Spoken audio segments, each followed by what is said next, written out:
2017 was quite a year for AR and VR. We learned a lot as several market signals indicated a softer, or at least a slower, market than many expected.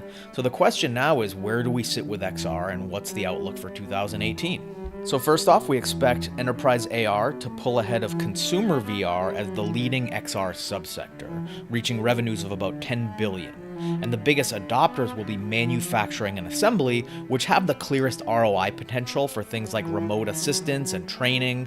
And the biggest challenge will be organizational red tape and sales cycles. So the name of the game will be quantifying ROI and demonstrating bottom line impact and really having domain knowledge in the enterprise verticals you're selling into, not just technical chops in immersive technologies. And that was one key lesson in 2017. So we also expect mobile AR will reach revenues around $1 billion in 2018, and that'll mostly consist of app revenue, including Niantic's Harry Potter game that inherits Pokemon Go's architecture and game mechanics.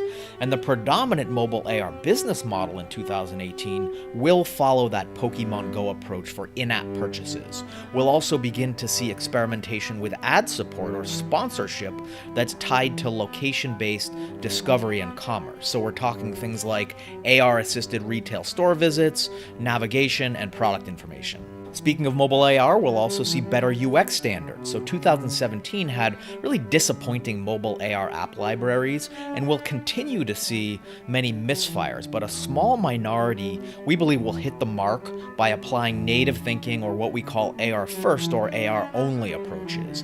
And those will be somewhat limited in quantity, likely fewer than 10 apps, but at least one of them, we believe, will break out in 2018 as mobile AR's first truly native and category-defining killer app. And it'll be location-based, gaming, social, or commerce-oriented. Switching gears to VR, Oculus Go will launch in Q2 2018, reach unit sales of about 1 million, and drive mainstream adoption more so than any other HMD to date, we believe. So with a $199 price tag and dedicated hardware that's more mainstream friendly, it will really create a greater installed base to motivate developers and content creators, which in turn will attract more users to VR in a sort of virtuous cycle.